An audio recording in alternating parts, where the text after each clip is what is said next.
शुभ मुहूर्त तय, रामलला की जय। जी हां, करोड़ों लोगों का इंतजार खत्म हो गया है क्योंकि राम मंदिर अयोध्या में रामलला के विराजमान होने की तारीख तय हो गई है।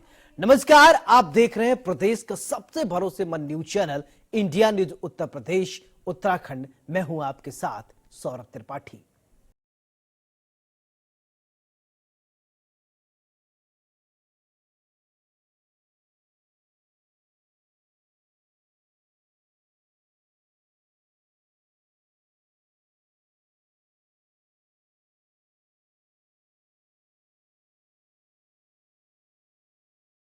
देश और दुनिया में मौजूद राम भक्तों को लंबे वक्त से जिस दिन का इंतजार था, अब वो शुभ घड़ी आ पहुंची है। अयोध्या में बन रहे भव्य दिव्य राम मंदिर के गर्भगृह में रामलला के विराजमान की तारीख तय हो गई है। सूत्रों की माने तो अगले 22 जनवरी को गर्भगृह में रामलला की प्राण प्रतिष्ठा होगी और जिसको लेकर राम भक्तों में खासा उत्साह है। वहीं सूत्रों की माने तो बीते दिनों सीएम योगी आदित्यनाथ ने दिल्ली जाकर प्रधानमंत्री नरेंद्र मोदी से मुलाकात की थी और उन्हें राम मंदिर के प्राण प्रतिष्ठा कार्यक्रम का निमंत्रण भी दिया था। वहीं इस खास पेशकश में एक बड़े पैनल के साथ चर्चा करेंगे वहां की तैयारियों को जानने के लिए। उससे पहले आपको इंडिया न्यूज संवाददाता की रिपोर्ट दिखाते हैं। राम की नगरी में 2 दिवसीय बैठक चल रही है। बैठक का दौर शुरू है और बात किया जाए राम की नगरी की तो भगवान रामलला के मंदिर निर्माण समिति की जो बैठक है, इस बैठक में नृपेंद्र मिश्रा की अध्यक्षता में बैठक चल रही है। ये बैठक कार्यदायी संस्था के इंजीनियर इस बैठक में शामिल है, ट्रस्ट कार्यालय के लोग शामिल हैं। तो एक बैठक जो दूसरी बैठक है प्राण प्रतिष्ठा की बैठक, वो कार्यालय ट्रस्ट कार्यालय पर चली। आप साफ तस्वीरों में देखिए जिस तरीके से लोग आ रहे हैं, बैठक का दौर अंदर चल रहा है। तो यूँ कहा जाए सूत्रों के हवाले से एक जानकारी निकल के आई है। 22 जनवरी 2024 को भगवान रामलला की प्राण प्रतिष्ठा होगी, जिसको लेकर के अंदर मंथन चल रहा है। मंथन का दौर काफ़ी लंबे समय से चल रहा है और भगवान राम की नगरी में जितने भी पथ हैं, जितने भी कार्य चल रहे हैं, उसको तय सीमा तक कराए जाने को लेकर के भी बात चल रही है। यूँ कहा जाए भगवान रामलला की जो अस्थायी मूर्ति है वो भी लगभग यूँ बनकर तैयार हो गई है। तो ये जो बैठक का दौर है ये काफ़ी अहम है कि इस बैठक में काफ़ी अहम निर्णय लिए जाने वाले हैं। तो ये जिस तरीके से देश के प्रधानमंत्री इस प्राण प्रतिष्ठा में शामिल होंगे तो कहीं ना कहीं भगवान की राम की नगरी में एक चांद लगेगा कि प्रधानमंत्री ने ही इसका उद्घाटन भी किया था और प्रधानमंत्री जी भगवान रामलला की प्राण प्रतिष्ठा में शामिल होकर के भव्य दिव्य राम मंदिर में विराजमान करेंगे। तो वहीं राम भक्तों की 500 वर्षों का जो सपना होगा वो साकार होगा। अखंड प्रताप सिंह, इंडिया न्यूज, अयोध्या। तो राम मंदिर तैयार है। जनवरी 2024 में राम मंदिर में गर्भगृह में भगवान राम की प्राण प्रतिष्ठा की जाएगी। ये ग्राफिक्स के जरिए हम आपको बता रहे हैं कि दिव्य भव्य अलौकिक अयोध्या राम मंदिर तैयार। अक्टूबर 2023 तक प्रथम तल को तैयार करने का लक्ष्य रखा गया है, जो बनकर तैयार हो जाएगा और मकर संक्रांति के दिन 15 जनवरी को हो सकता है। बताया जा रहा है कि तैयार, और ये पूरी तरीके से रूट मैप तैयार कर लिया गया है। प्राण प्रतिष्ठा का कार्यक्रम करीब 7 दिनों तक चलेगा और प्रधानमंत्री नरेंद्र मोदी को निमंत्रण भी सौंपा जा चुका है। अभी हाल ही में मुख्यमंत्री योगी आदित्यनाथ दिल्ली दौरे पे थे तो उन्होंने प्रधानमंत्री नरेंद्र मोदी से मुलाकात की थी। उसके बाद राम भक्त रामलला के दर्शन कर पाएंगे।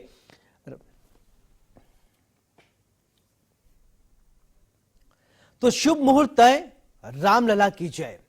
रामलला के दर्शन करने के लिए भक्त लालायित हैं। तैयारियां पूरी हो चुकी हैं और जो भी तैयारी रह गई हैं उसको जल्द पूरी करने की कोशिश की जा रही है। हमारे साथ मेहमान जुड़ गए हैं। सबसे पहले परिचय करवाते हैं, फिर इसके बाद चर्चा की शुरुआत करते हैं। स्वामी जगजीतन पांडे जी हमारे साथ हैं, महामंत्री अखिल भारतीय धर्म संघ, बहुत बहुत स्वागत है। जगत गुरु राम दिनेशाचार्य जी महाराज हमारे साथ हैं। महाराज जी आपका भी बहुत बहुत स्वागत है।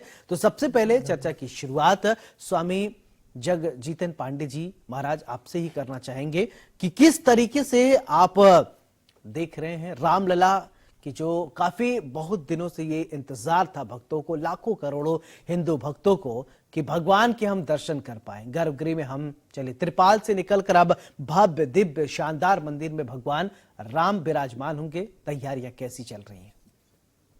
देखिए, इससे बड़ा कोई पुनीत पर्व उत्सव नहीं हो सकता है सनातन धर्मियों के लिए, क्योंकि 500 वर्ष की प्रतीक्षा के बाद यह घड़ी आ रही जी। है और बेसब्री से ये कहीं प्रतिक्षण जो सनातनी है प्रतीक्षा कर रहे थे कि कब भगवान राम का भव्य मंदिर बने और उसमें हम रामलला को विराजमान कराएं और विराजमान करने के बाद दर्शन पा सके। जी। तो दुनिया में जहां भी सनातन धर्मी है सबके लिए यह परम उत्साह का परम आनंद का क्षण होगा और इससे बड़ा कोई आनंद हमको लगता है कि सनातनियों को मिल नहीं सकता है।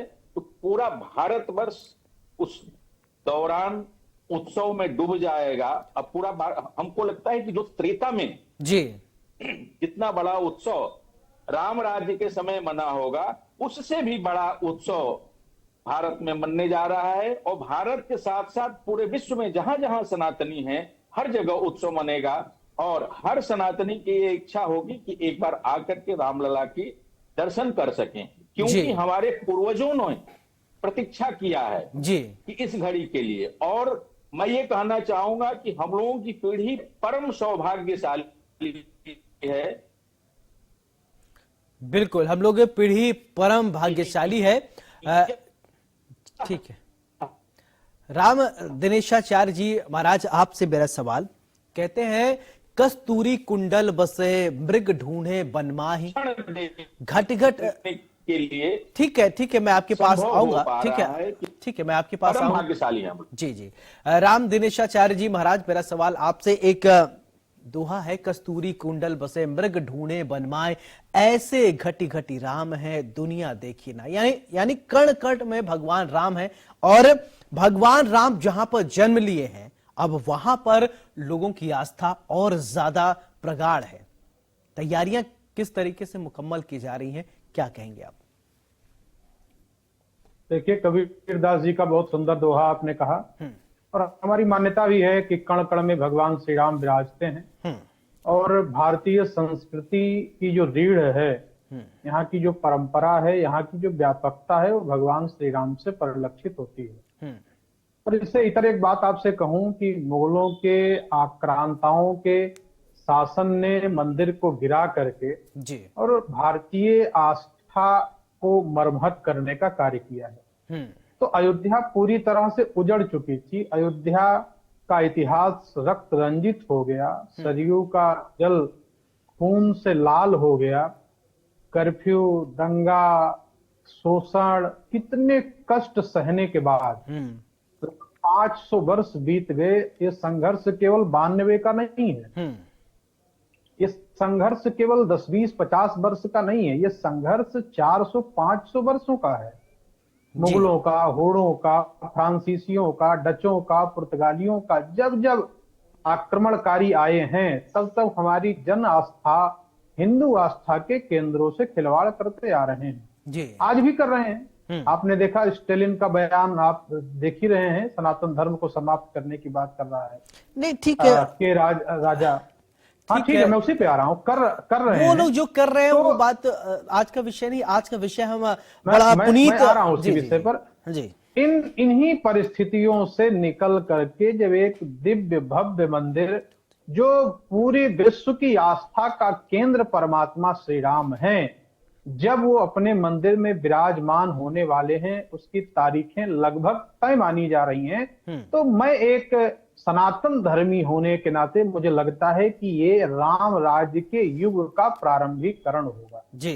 राम मंदिर के साथ साथ राष्ट्र मंदिर की जो परिकल्पना है, जो राम राज्य की परिकल्पना है, सांप्रदायिक सौहार्द की परिकल्पना है, एक विश्व को हिंदुत्व की परिकल्पना और जीवन शैली देने की जो परिकल्पना है, उसका प्रस्थान बिंदु श्री राम जन्मभूमि पर निर्मित भगवान जब अपने दिव्य प्रासाद में विराजमान होंगे तो मुझे लगता है कि भारतीय संस्कृति और परंपरा का वहां से श्री गणेश होने वाला है। तो एक सनातन धर्मी होने के नाते पूरा विश्व, जहां जहां सनातन धर्मावलंबी हिंदू हैं, मुझे लगता है कि उनके लिए इससे बड़ा उत्सव और कोई नहीं हो सकता है। ये सौभाग्य कई सदियों के बाद, बहुत सुकृत और पुण्यों के बाद प्राप्त हो रहा है। बिल्कुल।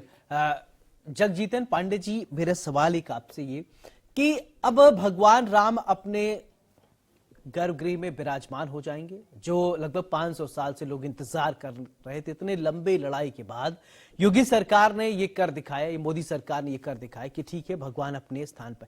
लेकिन अब कहीं न कहीं अयोध्या का भी कायाकल्प हो जाएगा और आसपास के क्षेत्रों का भी विकास होगा। और ये विकास, और कहा जा रहा है कि राम राज्य की अब अयोध्या में जो कल्पना उस समय की जा रही थी, क्या आप मानते हैं कि एक बार फिर से वो राम राज्य जो है एक बार फिर से हमें देखने को मिलेगा?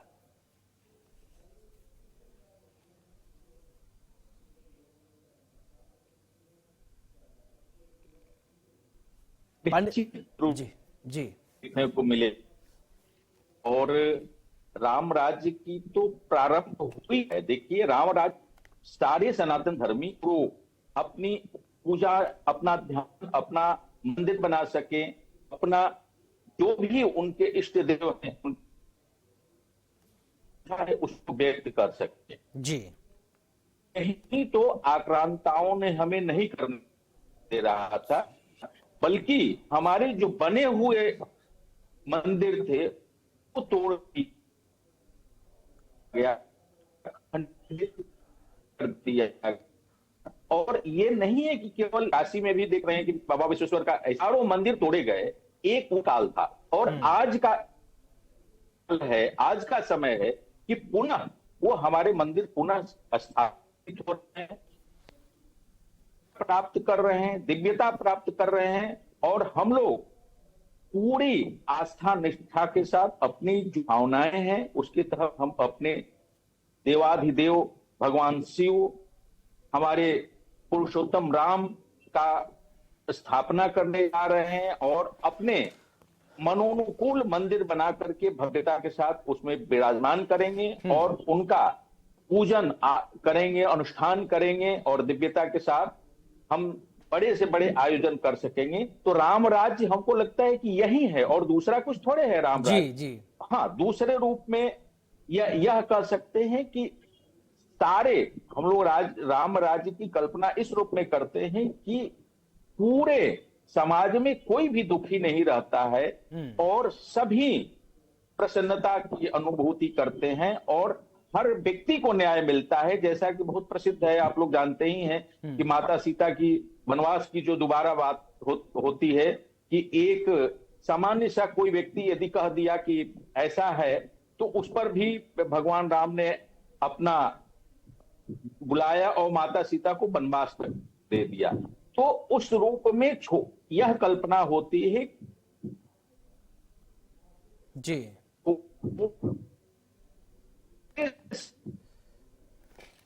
छोटा व्यक्ति को न्याय मिलता है। ऐसा नहीं है कि बड़ा व्यक्ति नहीं है, सभी व्यक्ति है और पूरी तरह निश्चिंतता के साथ अपनी जिन भावनाओं के साथ जीना चाहते हैं, आनंद के साथ जीते हैं, यही राम राज्य है। राम राज्य की हम कल्पना करते हैं, ठीक है, राम राज्य की उपमा सदियों से दिया जा रहा है कि एक उस समय बहुत ही अच्छा रहा है, भगवान श्री राम जो है वो संभाव लेकर चले हैं। और राम दिनेशाचार्य महाराज जी, एक सवाल मैं आपसे पूछूं, लेकिन इससे पहले मैं गोस्वामी तुलसीदास को एक कोट करना चाहता हूं जो उन्होंने कहा है राम राज को लेकर। फिर एक सवाल आपसे, उन्होंने लिखा है कि तुलसी ममता राम सो समता सब संसार, राग न रोष न दोष, दुख दास भय भवपार। यानी भगवान श्री राम के शरण में जो भी जाए, हिंदू जाए चाहे जो भी जाए, अगर वो आस्था रखता है उसको जरूर कहीं न कहीं भगवान राम पार कराते हैं इस भव सागर से। लेकिन अगर बात किया जाए तो अगर अयोध्या की बात करें, वहां हिंदू भी रहते हैं, मुसलमान भी रहते हैं, अलग अलग धर्म संप्रदाय के लोग रहते हैं। तो क्या संदेश प्रेषित किया जाएगा वहां से कि समभाव की जो हमारी परिपाटी चली आई है, तो कैसे इसको बैलेंस किया जाएगा? क्योंकि कुछ लोग नाराज भी हुए थे इससे पहले, अब हमारे सामने ये एक पैरामीटर आ गया, कैसे सबको एक बराबर लेकर चला जाए, कैसे महाराज जी, कैसे संभव होगा? ना, तुलसीदास जी महाराज ने कहा सब नर करहि परस्पर प्रीति जी। तो सब नर का अर्थ वहां पर हिंदू, मुस्लिम, सिख, ईसाई सब आ गया। जितने भी नर्तनधारी हैं उनमें कोई भेद और विभेद नहीं है। और अयोध्या में भी आप आकर देखेंगे विभिन्न जाति, संप्रदाय, धर्म के लोग यहाँ बड़ी ही सुगमता के साथ और बड़े आनंद के साथ रहते हैं। इकबाल अंसारी भी रामचरितमानस प्रधानमंत्री जी को भेंट करते हैं जब राम जी के गर्भगृह के का पूजन होता है। तो यहाँ के मुस्लिम भी खड़ाऊ फूल माला बेचते हैं और उनसे उनकी रोजी रोटी चलती है। तो निश्चित रूप से अयोध्या तो सांप्रदायिक सौहार्द की एक मिसाल है। यहाँ आकर के लोगों को ये देखना चाहिए, और राम राज्य की वो मर्यादा और परिकल्पना मुझे लगता है कि आज भी यहाँ पर साक्षात दिखाई पड़ती है। यहाँ किसी का कोई बैर नहीं है। इस्लामिक व्यवस्था, बौद्ध, जैन, सबके तीर्थंकर, सारे मंदिर जो चारों धर्म है, इस्लाम, बौद्ध और जैन, हिंदू, मुझे लगता है कि चारों के जो प्रमुख हैं वो यहाँ अयोध्या में विराजमान। यहाँ बौद्धों का भी मठ है, यहाँ जैन मंदिर भी है, यहाँ इस्लामिक भी मस्जिद भी है, बड़ी बड़ी मस्जिदें यहाँ पर हैं, और मंदिर तो भगवान श्री राम का है ही। तो एक सांप्रदायिक सौहार्द, जिस प्रकार सब नर करें परस्पर प्रीति, बाघ और बकरी एक घाट पर रहते थे, किसी भी पुत्र के सामने, किसी भी पिता के सामने उसके पुत्र की मृत्यु नहीं होती थी। कोई दुखी, कोई दीन, कोई दरिद्र, कोई रोष, किसी भी प्रकार से राम राज्य में कोई पीड़ित नहीं था। तो मुझे लगता है कि वो समय पुनः आ रहा है। वैसे देश काल और परिस्थितियों के अनुसार इसमें परिवर्तन होता है, लेकिन एक अगर परसेंटेज देखा जाए तो मुझे लगता है कि 70 से 80% तक लोग आज भी यहाँ सांप्रदायिक सौहार्द के साथ रहते हैं। हाँ, राजनीति करने वाले कुछ लोग हैं जिनको अपनी दुकानदारी चलानी है, उनकी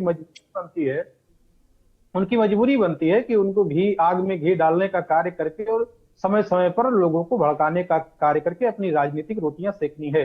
लेकिन राजनीति से इतर देखा जाए तो मुझे लगता है कि आज भी अयोध्या अपने आप में सांप्रदायिक सौहार्द का एक मिसाल है, जहां सब नर करें परस्पर प्रीति, अपनी श्रुतियों के साथ और अपने नियम के साथ, अपने नियत के साथ, सरजू के प्रवाह के साथ साथ अयोध्या निरंतर चिरंतन नवीनतम स्वरूप में प्रवाहित है, और यहाँ के लोग भी उसी रूप में प्रवाहित हैं। मुझे लगता है कि राम राज्य का उदाहरण इससे बड़ा कोई दूसरा नहीं हो सकता। ठीक है, जगजीतन पांडे जी, आपने सुना अभी महाराज जी को, तो उन्होंने क्या बताया, लेकिन राजनीति की अगर बात किया जाए, अब अयोध्या में क्या राम मंदिर का जो स्थापना हो रहा है, स्थापना के बाद राजनीति से इतर उठकर, राजनीति से दूर रहकर क्या ये संभव हो पाएगा? क्योंकि अभी क्या है कि क्रेडिट लेने की खूब होड़ मचेगी कि हमने ये कराया अयोध्या में, हमने वो कराया, जिसने जो भी कराया वो, क्योंकि आप लोग बखूबी वहां जानते हैं। लेकिन जो ये राजनीतिकरण अब होगी इसके बाद, उससे भी बचना एक शायद चुनौती होगी आप लोगों के सामने। देखिए, कहते हैं कि दैहिक दैविक भौतिक तापा, आराम राज का हो नहीं व्यापा। तो काहू में पूरी जन आ जाते हैं। और देखिए, भगवान राम तो सनातन धर्म की मर्यादा पुरुषोत्तम है ना। तो हमारे यहाँ सनातन धर्म में केवल मनुष्य की बात नहीं कही गई, जीव जंतु, कीड़े मकोड़े, और महाराज छोड़िए ये तो कम है, हम नदी, पहाड़, पेड़, वृक्ष सबका पूजन करते हैं ना। तो जितने जीवधारी हैं सबका जो चिंतन किया जाए वही सनातन धर्म है। बात रही कि जो लोग इस तरह के कृत्य करते हैं राजनीति करने की बात, तो देखिए उस युगों में भी, सतयुग में, द्वापर में, त्रेता में भी रावण रहा, कंस रहा, तो दैत्य तो रहे, राक्षस तो रहे और रहते रहे। और भगवान का बल्कि जन्म ही में होता ही है ना इन दुष्टों के नाश के, इन निशाचरों के नाश के लिए। तो वो तो रहेंगे, इस प्रकृति का वो भी बल्कि ईश्वरीय कृपा से ही इस सृष्टि के ही अंग होते हैं। वो हमारे यहाँ आया है ना, 3 तरह की सत रज तम है। तो ये तामसी लोग भी तो उस प्रकृति का ही अंग है, तो वो तो रहेंगे, लेकिन इनकी जो क्षमता है वो क्यों हो जाती है, कम हो जाती है, और प्रभाव शून्य लगभग दिखती है। लेकिन अपना कृत्य तो करते रहते हैं और नहीं सकते, वो करेंगे, लेकिन उनका प्रभाव कम दिखता है, धरातल पर नहीं दिखता है, प्रभाव कम होता है, और सात्विक लोगों का प्रभाव ज्यादा होता है। और परस्पर प्रीति की बात, जैसा महाराज जी कह रहे थे, दिनेशानंद जी महाराज, कि परस्पर प्रीति की ही बात आगे बढ़ेगी। चाहे जितना लोग राजनीति करना चाहें, नकारात्मकता फैलाना चाहें, लेकिन भगवान राम का मंदिर का उद्घाटन होने जा रहा है, प्राण प्रतिष्ठा होने जा रहा है, लोगों के लिए समर्पित होने जा रहा है, तो निश्चित रूप से यह राम राज्य का प्रारंभ है और राम राज्य में सभी हर तरह के लोग प्रसन्न रहेंगे, आनंद से रहेंगे, कुशल से रहेंगे, सबको न्याय मिलेगा, सबको आनंद मिलेगा। और निशाचरी प्रवृत्ति के लोगों के लिए भी सनातन धर्म में ये नहीं है कि उनके भी कल्याण के लिए भगवान राम के शरण में, तो जैसा आप ही अभी कह रहे थे कि भगवान राम के शरण में तो जो भी गया, चाहे बाली हो, चाहे विभीषण हो या रावण को भी तो मोक्ष दिए भगवान, अपने धाम भेजे इतने पाप के बाद भी। तो भगवान राम तो सबको तारने वाले हैं, सबका कल्याण करने वाले हैं, तो इसमें भेद है ही नहीं है। जितने लोग हैं, नकारात्मक हो सकारात्मक हो, सबका कल्याण होगा, सब आनंद से रहेंगे।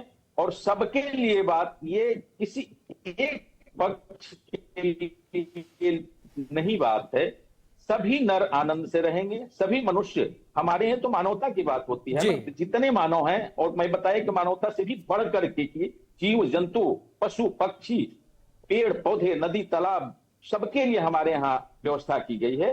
तो सब लोग आनंद से रहेंगे और हम लोग जैसा कर रहे हैं कि हम मान रहे हैं कि राम राज्य का प्रारंभ होने जा रहा है, तो इसमें सभी लोग आनंद से रहेंगे, प्रसन्नता से रहेंगे। ऐसी बिल्कुल हम लोग।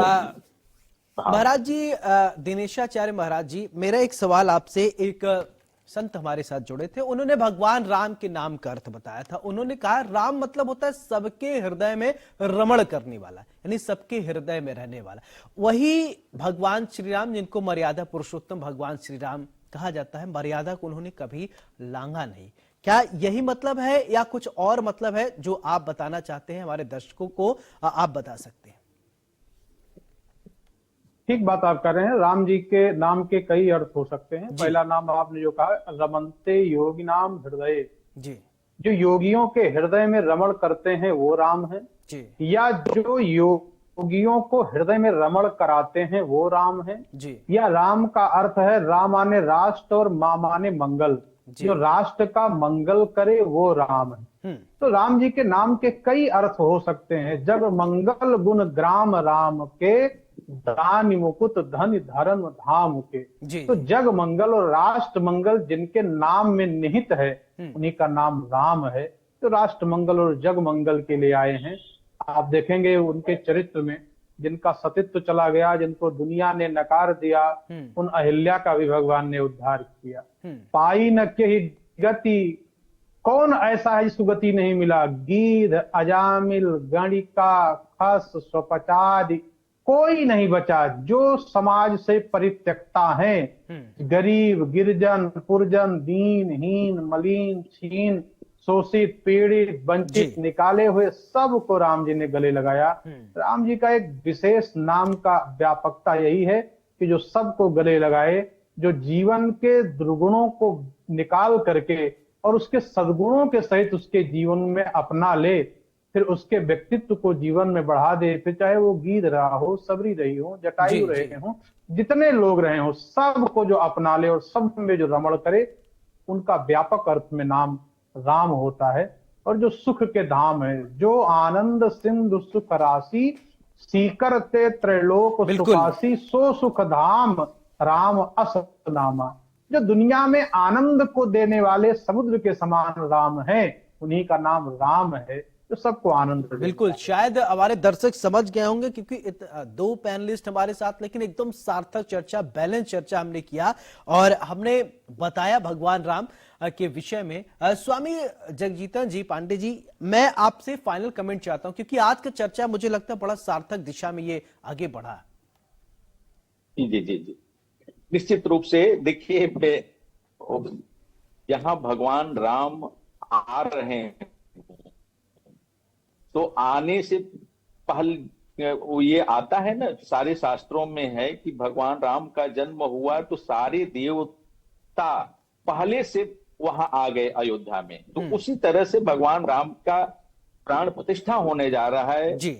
मंदिर हम लोगों को प्राप्त हो रहा है, तो निश्चित रूप से उसका प्रभाव अभी से दिखने लगा है और दिखने लगेगा आगे भी, कि सारी चीजें सकारात्मक दिखेंगी और सब जो दुराचारी हैं, अनाचारी हैं, उनकी भी मति भगवान राम ठीक करेंगे और सन्मार्ग पर लाएंगे। ऐसी ही हम लोगों की कामना है, ऐसी ही हम लोगों की अभिलाषा।